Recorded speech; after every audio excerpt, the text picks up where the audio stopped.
Jay mga kasitso, meron tayo ngayong igbahan ng talim. 1, 2, 3, 4, 5, 6, 7.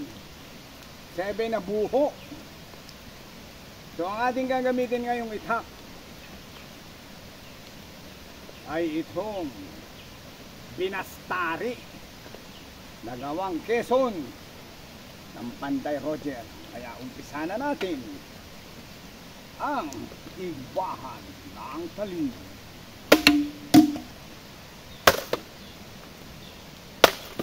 Yun. Sa pangalawa,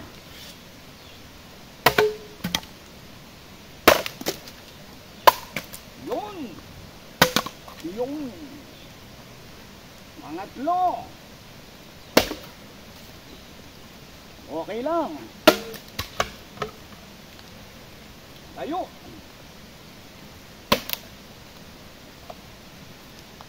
Whoop. Gumalaw. Dito pa tayo. Makapal ito.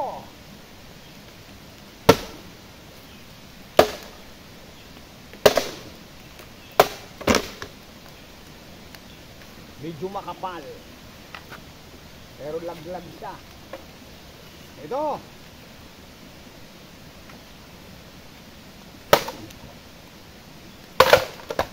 Makapal din.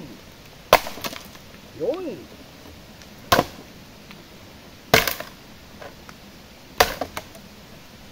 Mag-iingat kayo. Pag sumalimpad ang itak, hindi tumama sa paa nyo. O dito. Double.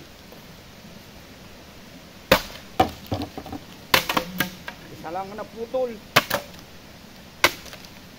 Panghuli.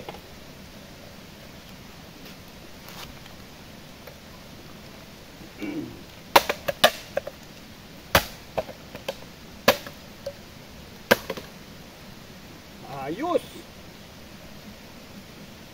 Sa unang tangga, clean cut. O, tingnan natin ulit ha.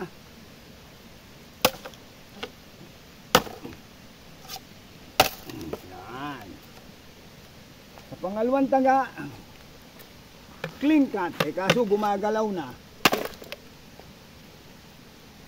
Ito, mag-ingat kayo sa pagtaga. Ganyo ha. Pag tumaga kayo ng paganyan, ang tawag dito tagang alanganin. Pwedeng umabot sa inyong binti. Ito, ang tagang aldabis palabas. Yan ang kumagat pero malayo sa aking paa. Yan ah. Kasi ang kawayan, isang klase ng fiber, matigas. Oh, kita nyo? Hinabot ng dalawang taga. Pero malinis. Ito makapal din to. Pero subukan natin palabas. Matigas.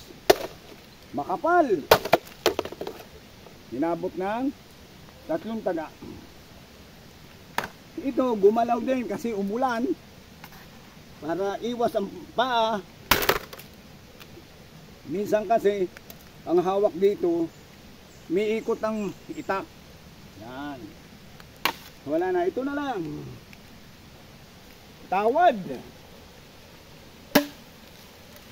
Hop.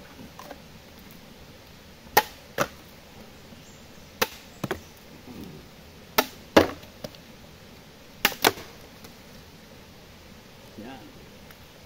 Ayos.